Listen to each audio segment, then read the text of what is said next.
from the heart of where innovation, money, and power collide. In Silicon Valley and beyond, this is Bloomberg Technology with Emily Chang.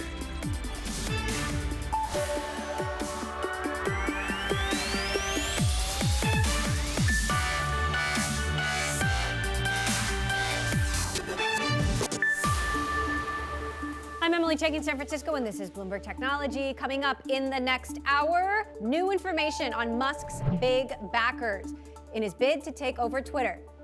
High on the list, a Dubai-based investment firm with a secretive founder. We will tell you what you need to know. Plus, I'm joined by Klarna CEO Sebastian Siemiatkowski. Is he worried about Apple moving into Klarna's buy now, pay later territory? And Arianna Huffington joins me to talk about how she got some of the biggest companies in the world to sign Thrive's mental health pledge, covering millions of workers. We're going to get to all of that in a moment, but first, let's get to the markets and a sell-off late in the day. Meta, Apple, and Amazon all ending the day down more than 3%.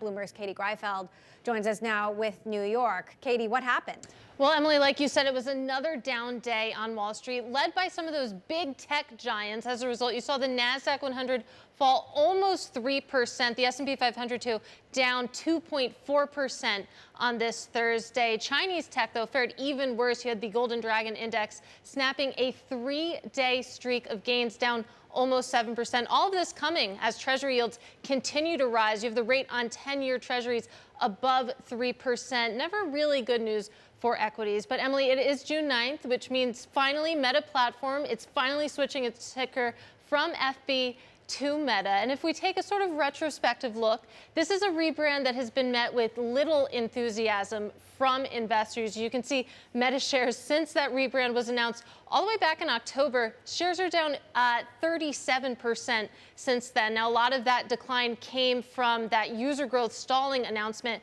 that came earlier this year, but still not a lot of love for this hard pivot into the metaverse, I would call it. It was another bad day for Meta, also another bad day for a lot of those media companies out there. If you look at Netflix, Warner Brothers, Paramount Global, all in the red, and Disney, too. I want to highlight Disney, down almost 4% today. That is a 5th straight day of losses. That's Disney's longest losing streak since November, Emily. All right. Interesting. Katie, thank you. Well, a secretive $5 billion fund is helping Elon Musk's bid to buy Twitter. Vi Capital has committed $700 million to finance Musk's $44 billion deal. The firm is based in Dubai and was founded by Alexander Tomas, a German investor who previously worked with Russian billionaire Yuri Milner. Bloomberg's Kurt Wagner joins us to discuss. So tell us more about the significance, Kurt, of this fund's involvement. Well, I think it just goes to show exactly how far-reaching Elon has had to go in order to get funding for this deal. It also kind of goes to show how international I think there is interest in Twitter right now, and mostly in funding a project that Elon Musk cares about, right? Vi has a history of kind of connecting itself with these big name tech backers like Elon. I think they're also in the Boring Company, which is Elon. They've done some investments in SpaceX before. So I just think there's, it kind of gives a bit of an international flair to this whole thing, but also just goes to show exactly how far Elon is having to go in order to find funding for this thing. And they are the 3rd largest outside equity investor in the deal. So they're getting a big chunk of this deal. Talk to us about where the discussions between Musk and Twitter stand on bots. There's been a lot of back and forth. Right. Yeah, so the latest this week was that Elon came forward. He formally filed a letter with the SEC saying, again, hey, I may walk away from this deal if I don't start getting information to prove that the bot number Twitter claims is the bot number is legit. And now what we heard from yesterday was that Twitter is going to give him access to the API, which is known colloquially as the fire hose of tweets, right? So every public tweet on Twitter is now going to be accessible to Elon and his team. They can do with that what they wish. I'm not exactly sure if that's going to answer the bot question for him, but it does show that they're trying to figure out a middle ground here where he can get the answers he needs and they can move this thing forward. Meantime, you've also been covering another story. Meta had been working on a watch that we imagine would have been a competitor to the Apple Watch. They've now stopped those plans. What happened here?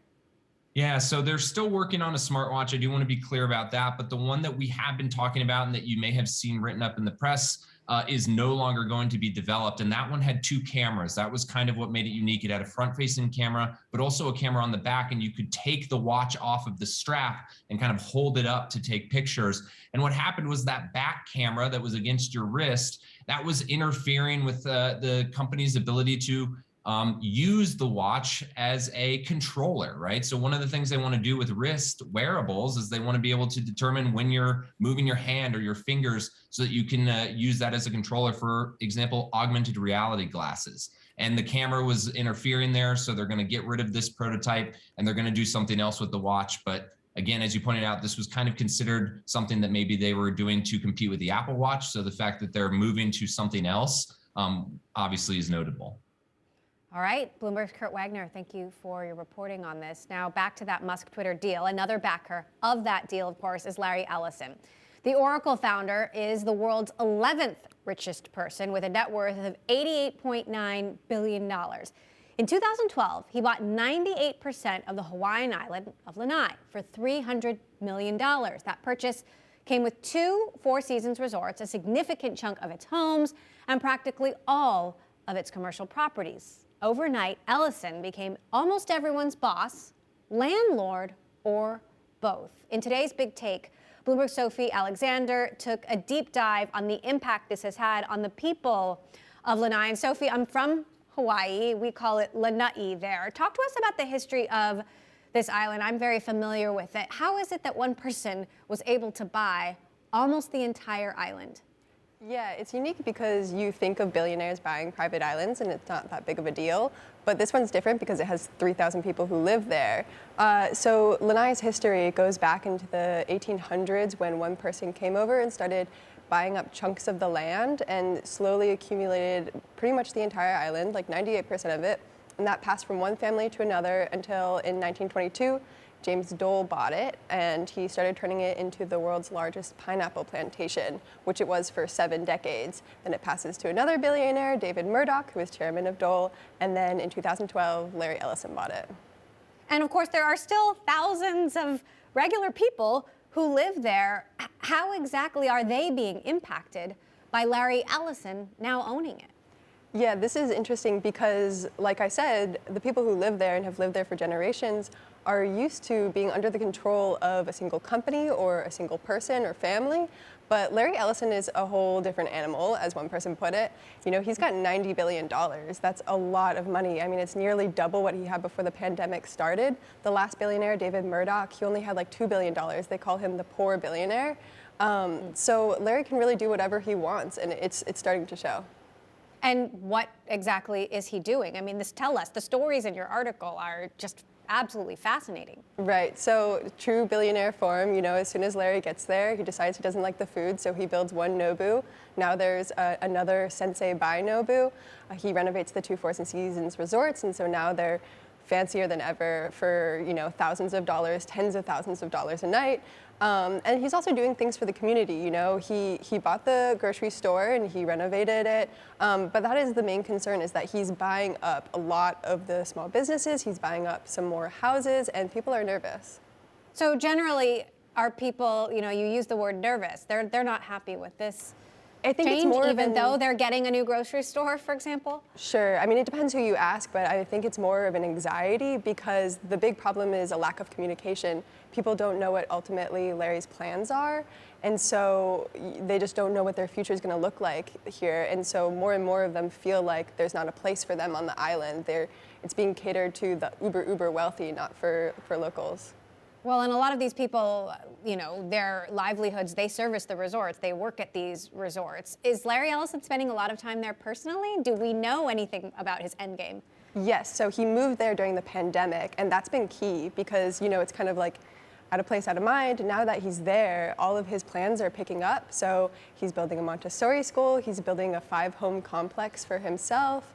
You know, he's building a new housing project to house all of his construction workers because housing is a huge issue on the island. He's shut down his 3rd hotel for workforce housing for the entire year.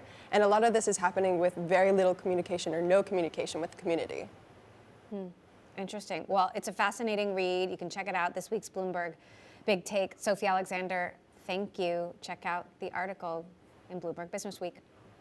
Well, more musical chairs at Disney. CEO Bob Chapek has abruptly fired the head of television, Peter Rice, for not being a team player, according to Bloomberg sources. Rice was chair of general entertainment content and oversaw a vast swath of shows carried across Disney networks. The sudden firing is the latest twist in a tumultuous stretch for Chapek. His leadership has come under scrutiny over the last year as he wrestled with challenges that included a high-profile dust-up with Florida Governor Ron DeSantis over a new law limiting discussion of sexual identity in classrooms. Coming up, after Apple announced it was getting into buy now, pay later, Affirm CEO Max Levchin told me he's not worried. Does the CEO of Klarna feel the same way? I'll ask him next. And later in the show, I sit down with two senators from opposite sides of the aisle who are working together to regulate crypto. Senators Kirsten Gillibrand and Cynthia Lummis join us later in our Crypto Report. This is Bloomberg.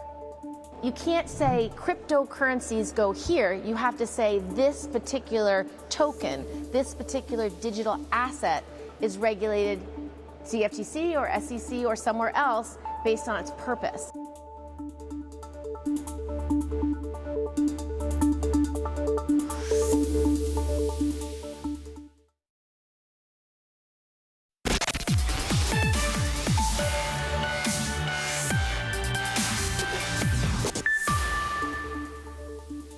We are learning more about Apple's jump into the buy now, pay later business. The company will actually handle lending, including credit checks, with a new business called Apple Financing, marking a significant further push into financial services. Some see this push as a threat to the more established players, including Affirm and Klarna. But is it? Joining me now, Sebastian Szymanowski, CEO and co-founder of Klarna. And Sebastian, I was at Apple when they were unveiling this, and everyone immediately thought about companies like Klarna and Affirm. You tweeted that plagiarism is the highest form of flattery. But are you worried that this could hurt your business? Not really. First and foremost, I think it's a great win for consumers worldwide that Apple is now embracing a better form of consumer credit. We're looking at an industry of retail banking payments that has an addressable market of $440 billion worldwide, and it has been constructed in a way traditionally where credit cards have been making a fortune by trying to get us to revolve at high interest rates once we get that credit card statement every month. And this form of credit is better for consumers. So I think it's fantastic. And Klarna has been offering this form of credit for a while. I actually would be mostly worried if I was one of those credit card banks who embraced Apple Pay, was so happy to embrace this new technology, and now suddenly find myself having this company in front of my credit card promoting an interest-free credit instead of my 40% revolving credit one, and then pushing that customer to another provider. That to me should be the big headline of this news. For us, Klarna has 150 million users worldwide. We're one of the largest third-party global payment networks in the world. Pay in 4 is a fantastic product. It has done tremendously well for us in the US and helped us a lot to gain recognition and so forth. But people are using us for a lot of reasons. One, not the least, being the fact that we're the richest data payments networks in the world because we have SKU-level data and digital receipts on every transaction, allowing us to create a much richer consumer experience. 40% of our transactions are debit, not even credit. People don't know that. And so forth. I'm welcoming it. I always think competition is nice, and I'm also fortunate to have a neighbor here in Daniel Ek, the founder of Spotify, who can give me some tips on how to compete with Apple successfully, obviously over the years. Good to know that you and Ek are friendly. I also spoke with Affirm CEO Max Levchin. He similarly, said it was a win for consumers, but he also said something else. Take a listen. Why I'm not particularly worried about Apple Pay entering the buy now, pay later space. They're focused on the convenience of a 6-week product, which I think is great. And there's plenty of competitors and they should be worried. I think this spells a certain level of concern for folks that are really specialized in this really short-term product. Is he calling out Klarna there? He might. It's funny. Me and Max have a long history. I remember presenting Klarna at depth, trying to recruit him as a board member, and then being surprised by him announcing Affirm 6 months later. We have a fun history, me and Max. But Look, I think, they're very distinctly, he's very accurate about one thing, and that is that Klarna and Affirm are distinctly different businesses. 90%, if I've understood Affirm's reporting correct, 90% of their businesses is financing, long-term financing. If I understand correctly, reports online, 50% of their balance credit is priced at 25 to 30% interest rates that we don't even go up to. Klarna maximize at 25. So it's a very different business. He's lending high ticket items to people that think 25 to 30% interest rate is attractive. Klarna is a pay interest-free product. It's a payments product. We have the largest account-to-account based payments network in the world. So these are distinct different businesses. And so yes, I think that in that I agree with him. In that I think it's accurate. So some shots fired there. I'm gonna have to get Max to respond to that. You know, he also talked about how Affirm. He also talked about how Affirm is hiring, and Klarna did have some layoffs recently. I believe you announced plans to lay off 10% of your workforce. When you look back, do you see any mistakes in your execution? And you know, does this mean that you're kind of slightly less optimistic about how big the market can be for Klarna than you were?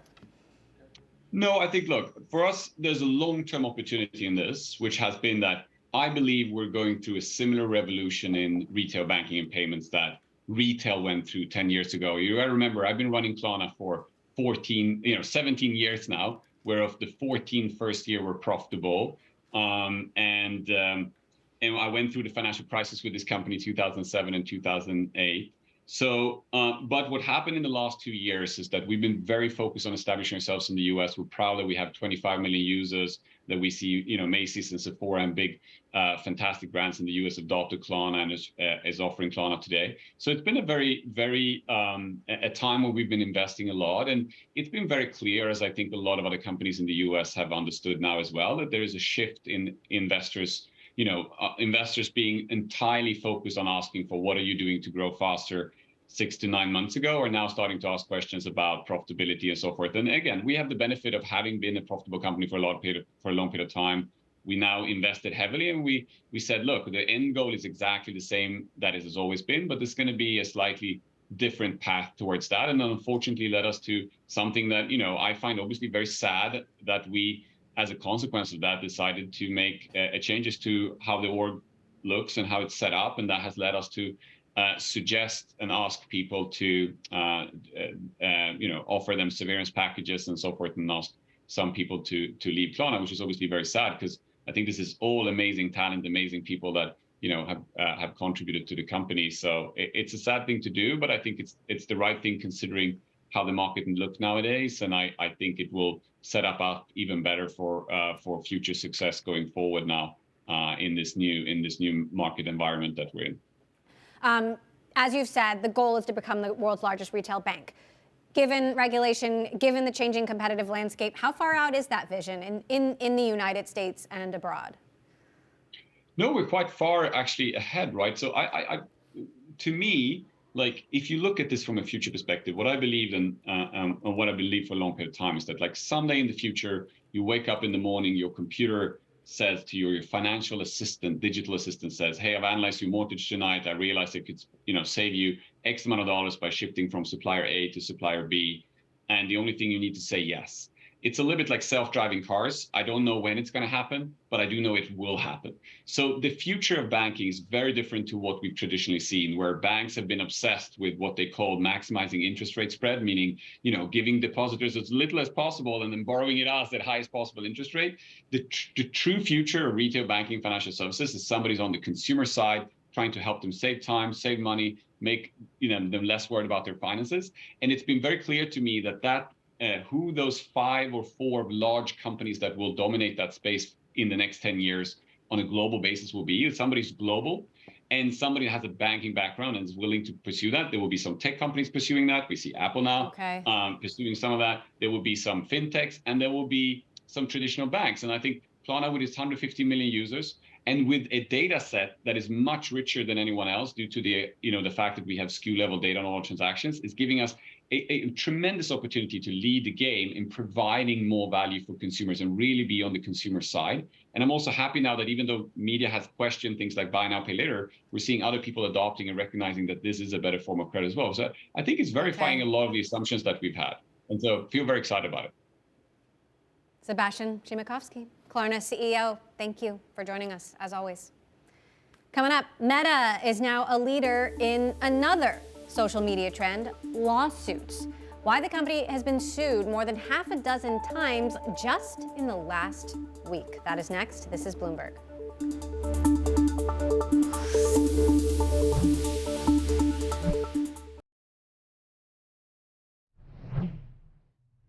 In the last week, 8 lawsuits have been filed across the country against Meta. The suits alleging that the company built algorithms leading young people into addiction. For more, I'm joined now by Bloomberg's Malathi Nayak. Malathi, thank you so much for joining us. So what kind of addiction are you talking about here? So the users who've sued Meta are claiming that Facebook and Instagram have created algorithms and products that keep users hooked onto its platforms, especially young users, and that they promote excessive use of these platforms through these algorithms. They're claiming that Meta knew that these algorithms were problematic, that they would lead to issues such as eating disorders, ADHD, and depression among young users, but that the company continued to keep these products and services going to drive profit. This echoes what the Facebook whistleblower, quote unquote, Frances Haugen testified to Congress about. How is Facebook responding? So Facebook hasn't responded in court as yet, but a spokesperson declined to comment because it is active litigation. Mm-hmm. But she did point to some efforts by Facebook recently, such as having tools for parents to control screen time, and also in-app resources like having these little pop-up messages that come up if a user looks for information on an eating disorder, for example. Then there'll be some tips and resources that'll pop up on screen to sort of help the young user deal with certain issues. Are these lawsuits coordinated? So there are a bunch of firms. There's one group in Seattle, and then there's another firm called Beasley Allen, which just filed these 8 suits in the last week. So at some point, they could all get consolidated in court, but right now they're separate efforts. Okay. Interesting. Bloomberg's Malathi Nayak. Thank you. Thank you for that update.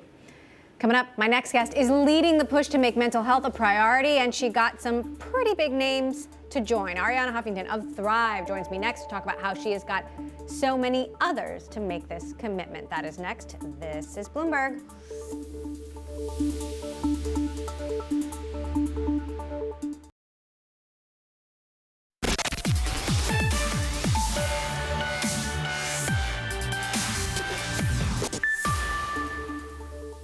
Welcome back to Bloomberg Technology. I'm Emily Chang in San Francisco. We have heard so much about mental health over the last few years as we've all had to navigate the uncertainty of a pandemic from home to work.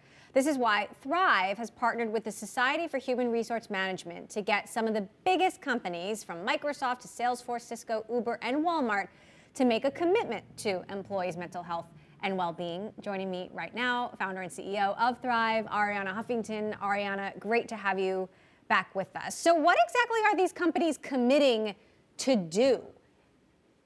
So basically, they're committing during these tough economic times ahead not to cut mental health and well-being offerings to their employees. As you know, Emily, over the last 2 years, we've seen an incredible increase. Over 90 companies have increased their mental health and well-being offerings to their employees. Over the last 2 years, practically every company became also a healthcare company. And these are amazing advances. And as companies are making tough decisions, we wanted to make sure that there was a real commitment not to cut down these fundamental services, especially at a time when the mental health crisis is seen as the second pandemic. And we were thrilled with the response. Within a week, we got over 80, both Fortune 10 companies and also high growth startups to join the pledge and sign up. Now, we've been hearing a lot of talk about mental health lately. It's also being blamed for gun violence. I'm curious if you think this issue is being politicized.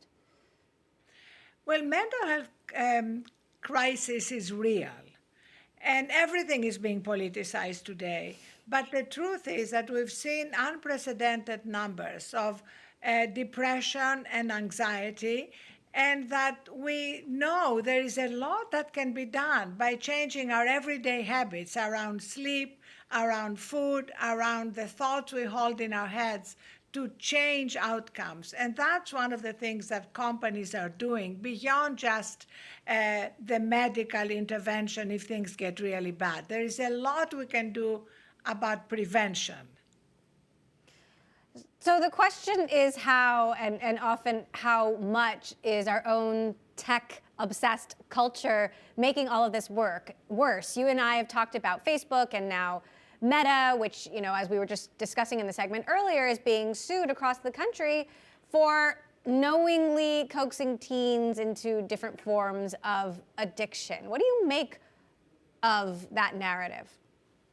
So obviously, I don't know the details of the lawsuit, but what I do know, and what every parent knows, is that managing the relationship of their children to technology, to social media, is really hard. You and I were talking about your 9-year-old son and how long can you wait before he even gets a phone. And that's something that's based on observation. At Thrive, we launched a dedicated curriculum called Thriving Kids because one of the companies we work with, Pfizer, saw the concern that working parents are having over the relationship of their children to their phones, to social media, the growing skyrocketing rates of depression and anxiety among children and teenagers. It's a huge issue, and I'm so glad you're looking at it more closely. I also have to ask you about Cheryl Sandberg because I know you're close friends, and we've seen this great resignation happening across the country and around the world, and some people didn't expect to see Cheryl Sandberg be part of it. Were you surprised how long she stayed, or do you have any more insights into why she left and now? I am very, very proud of her for taking that step. Emily, you and I have talked a lot about women, and so often I talk to friends in big corporate jobs who've stopped really feeling that that's what they want to be doing. But so many women and men, but especially women, become so identified with their jobs. And we know from everything Cheryl has done beyond Facebook, with the lean-in circles, with her work with Option B, helping people who've experienced loss to rebuild their lives, that this is an amazing new chapter for her. And I profoundly believe that life comes in chapters. I've had many chapters myself, and I remember when I was debating leaving the Huffington Post to launch Thrive, I actually called Cheryl, and she gave me the advice to just take a deep breath, close my eyes, and jump. And these changes, these jumps require courage. It's always easier to stay where you are, especially when staying where you are is a huge job. Well, that's a perfect segue to my next question because you know a thing or two about owning a media company, and I'm so curious what you think of Elon Musk and his bid to buy Twitter. I know you gave him some advice back in 2018 to sleep more. I'm not sure if he took it, but any advice for him now? I mean, do you think he's a good owner? Will he be a good owner for Twitter if it happens?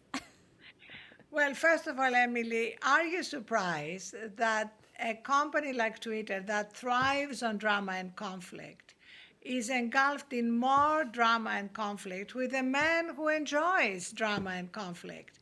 I'm actually much more interested in Elon's decision to bring everybody back to the office full time. I think that's going to become a very key decision for companies. And for me, what's being missed from this conversation is that more important than where people are working is how they're working. And again, in the same way with the mental health pledge, we want to avoid regressing into the pre-pandemic past. The same applies here. We need to avoid regressing into cultures driven by burnout. And that means that whether people work in a hybrid environment, remote, or back in the office, everybody has to be much more intentional about the new work order. We cannot pretend that we can unring the bell, that millions of people worked remote and did a lot of good work, but we need to become much more intentional about building the social capital that we do lose when people are not physically together all the time. And that means not having people come back to the office to take Zoom calls from their cubicles. That means, and that's a priority for us at Thrive, being much more intentional about onboarding. We include something called the entry interview, being much more intentional about hybrid rituals, like something we call reset, where people create their own 60-second reset of what gives them joy and share them at team meetings. So a lot of work has to be done to navigate the new world order, whatever model a company chooses. You cannot unring the bell. We will try to get Elon that advice, Arianna, maybe via Twitter, since that seems to be where he is hanging out. Arianna Huffington, founder and CEO of Thrive. Always love having you here on the show. Thank you for stopping by. All right, coming up, the future of crypto regulation, how a Democratic and Republican senator are taking a stab at working on this together. Senators Kirsten Gillibrand and Cynthia Lummis join me coming up. This is Bloomberg.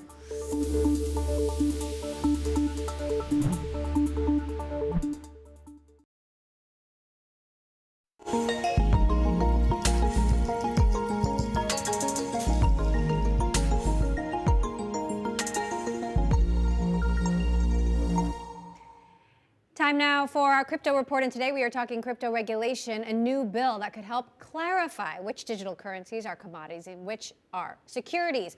Just got new support from the CFTC, the Commodities Futures Trading Commission. Well, the bill would give them more power. I sat down earlier with Senators Kirsten Gillibrand from New York and Cynthia Lummis from Wyoming, who wrote the bill. Take a listen to what they had to say. I don't think any bill can satisfy everyone, but I think this is a really great start because our goals are simple. We want to create safety and soundness in the American market. We want transparency and accountability, and we want to have consumer protections. And most industry players want to have rules of the road so they know they can count on it, so they know that they can create a business plan and know that that's consistent with what U.S. laws are likely going to be. And so what Senator Lummis and I worked on is a comprehensive framework to give guidance about which digital assets will be regulated through the CFTC, which will be regulated through the SEC, giving IRS jurisdiction over all, making sure we have rules for stable coins and OCC. So we're doing the work that it takes to create that stability and create the essential transparency that this industry wants and needs to thrive. Our goal is not to overregulate. Our goal is to have exactly the right amount of oversight so that the industry can actually thrive, grow, and continue to innovate in the United States.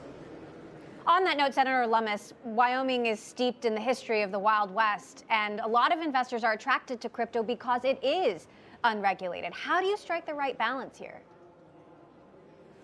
Well, we have decided to use the existing regulatory structure for traditional assets and lay the structure for digital assets on top of it. That's why we're using the Commodity Futures Trading Commission, the SEC, and the IRS in their traditional roles. So, for example, Bitcoin is clearly a commodity, so it will fall under the Commodity Futures Trading Commission. So will the spot market and the futures market. And Ethereum is almost certainly a commodity. And there are a few others that will almost certainly be commodities. They will fall under the CFTC. Then, something that meets the Howey test, which is a court-based test for what constitutes a security, will put those cryptocurrencies under the SEC. And the SEC has a strong history of being good at disclosures and consumer protection. So we believe we've found the right balance between these two agencies. The vast majority of these, in terms of market share, will be under the Commodity Futures Trading Commission. But the largest number of cryptocurrencies will probably fall under the SEC. And yet there's no real broad agreement on whether cryptocurrencies are commodities or securities. Senator Gillibrand, I'm so curious, which do you think are commodities? Which do you think are securities? So I think Senator Lummis just answered that question perfectly. And the way we have structured this oversight is by purpose. What is the purpose of your digital asset? Do you meet the TOWIE test? Are you like a company that's offering a stock to raise money for your company to fund your company? If that's what you're doing with your digital asset, you are therefore a security. And so is there an issuer? Is the issuer giving you something of value? Is it something that's based on the managerial expertise of the issuer? Those are all characteristics of securities. And so it depends. It's not the name cryptocurrency that decides where you go. It's the purpose of the digital asset that you are offering to the public for sale that's going to affect who's your regulator. You know, it's wonderful to see two people from different ends of Congress working together, and you found common ground on this issue of crypto. Is there space in one of the most polarizing of debates, the gun control debate, in which you two could collaborate as well? Well, there's a bipartisan working group right now that we're not part of, but yes, there is always common ground, and that bipartisan working group right now is figuring out where does it lie. Does it lie in reforming some aspect of background checks? Does it lie in some aspect of red flag laws? Gun trafficking is an area of common ground, always bipartisan, because it's just giving law enforcement the ability to cross state lines to find gun traffickers who are by nature criminal networks giving guns directly to criminals. So those are areas where I suspect there will be some common ground, but we are not on that committee. And if they fail, then Senator Lummis and I will certainly take it up. Senator Lummis, you did talk earlier this week about the volume of calls your office has gotten on gun violence and sort of signaled, you know, that you were giving this additional consideration. And I'm wondering where you stand on this new bipartisan legislation now. Just, you know, where's your head at? Well, I haven't seen the legislation. The calls that I were getting from people who want us to do something were not specific about what they want us to do. They just said, it's time to do something. The calls I was getting from people who are opposed to doing something are specific to guns, because my state of Wyoming has a strong gun culture. So for me, I'm going to be looking at issues like juvenile expungement of records for violent juvenile offenses, and I'm going to be looking at mental health solutions. I'm worried that there are going to be a lot of young people coming out of the COVID lockdowns that spent a lot of time on the internet viewing harmful websites that may trigger them to be violent or act out in ways that probably they would not have before we went into the lockdowns. So those are the kind of things that worry me the most. Those are the things that keep me up at night.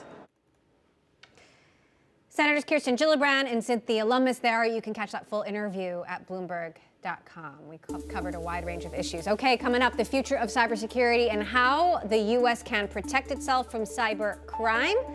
Up next, Crowdstrike CEO George Kurtz. He's with me here in person. This is Bloomberg.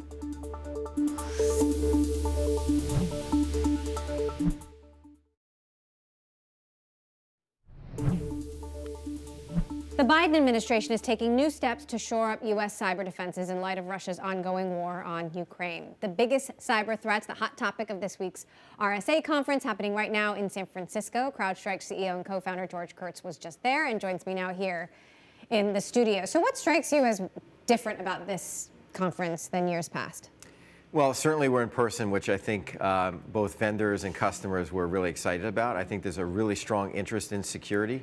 It's something that I've talked about for a while. Even if we go into a difficult macro background, security is still going to be a top priority for boards and a top budgeted item to keep companies safe. So it's encouraging. Obviously, we're in that industry, but we're also focused on helping customers and consolidate their spend. And I think that's been a big focus. How do you consolidate spend in an area like security? Now, there have been conflicting reports on the actual state of the cyber threat landscape. For example, ransomware attacks. Are they up or are they down? Well, some of the dollar amounts are down, and I think there's two reasons for that. You've seen some movement in Bitcoin, right, as it's crashed, and when you calculate all this, it's down a little bit. But the other piece is when you think about Ukraine and Russia and some of the cyber crime, e-crime groups, they used to coordinate. Now, there's not a lot of coordination between the groups, and some of the groups have actually splintered and fractured off. So overall, it's still a really robust e-crime market. Ransomware is one of the top threats of the day, and people are still paying big dollars for it. President Biden had warned about these retaliatory potential cyber attacks from Russia, but it doesn't seem like that has happened yet. Has it? Well, are we missing something? Well, I think what's important to realize is that Russia continually has access to lots of systems around the globe. They're a very capable cyber adversary. But it hasn't happened yet, right? I mean, it hasn't been as bad as certainly the president. Well, and I think that's what I'm trying to say. They have access in lots of places, and once you start to destroy things, then your access tends to get figured out, right? And what people have to realize that in cyber war, it's a one-time use weapon. If something that's destructive is used, you can use it one time. The other piece that's interesting, and it's a broader question, is what a cyber attack, a destructive one now, constitute an act of war? And I think just given the changing geopolitical landscapes, it's unclear. There have also been criticisms about Biden's approach to cybersecurity, you know, pushing more responsibility on private companies. Kirsten Todd of CISA was also at RSA. She was here on the show. Take a listen to what she had to say. Okay. When we're talking about ransomware, I think the challenge with this issue is that we've created kind of a perverse structure. We in the United States have actually created a market, a very thriving, strong market in ransomware. We now have companies that charge, 6 figures to go on retainer, to negotiate ransom, to get information about malicious actors. What do you make of that? Did we create our own problems? I don't know we created our own problems. Obviously, when you look at the amount of money that can be gained from encrypting a system, I think the bad guys have figured out that if you can make $300 on one system, you can make a lot more by taking out an entire company. And it's just a function of the complexity of the technology environment and the fact that from a regulatory or maybe from a legal framework perspective, it's very difficult to bring these threat actors to justice because they're all over the place and a lot of times you can't get to them. So there's big dollars to be made in those areas. Speaking of dollars, CrowdStrike's share price has dropped significantly with the rest of the market. What should investors be looking for over the next 6 months? And what do you have to say to folks who are maybe skeptical? Well, I mean, I can't forecast the market, but when you look at our Q1 earnings and what we were able to display, and we talked about that last week, you look at the growth rate, 61% annual recurring revenue, almost $2 billion in annual recurring revenue. And that's combined an incredible growth rate at scale with cash flow generation, which is what investors are looking for. 32% free cash flow generation, $157.5 million for the quarter. We think that's the right recipe, and that's what we're focused on, executing and keeping our customers safe. There are so many more cybersecurity companies at this year's RSA than there were even last year because so many new companies have been funded. Are they all going to survive? Are you worried about the future of some of these companies? Well, I think security is a complicated landscape, and not every company, even ours, can handle everything in the security landscape in terms of specific areas. That being said, a lot of companies at RSA are features. Right, they're not true companies or true platform companies, and a lot of them won't be public. And when we think about what's happening today, the public markets are locked up. So you have a lot of private companies with high valuations that don't really have an exit at this point. And when you think about the public market valuations going down, that's going to bleed off into the private markets. We've seen layoffs at some of these companies, and in fact, we think it's going to be an opportunity for better hiring because of just this lockup in the IPO market. And the second area is in the M&A front. We think there's going to be some great opportunities out there in the future. Interesting. CrowdStrike CEO and co-founder George Kurtz, good to see you here in person for the first time in a couple of years. Thank you so much. Thank you for stopping by. And that does it for this edition of Bloomberg Technology. We're going to be back tomorrow. Scott Cutler of StockX will be with us. We'll talk about that legal battle with Nike and a new report about the rise of counterfeit luxury.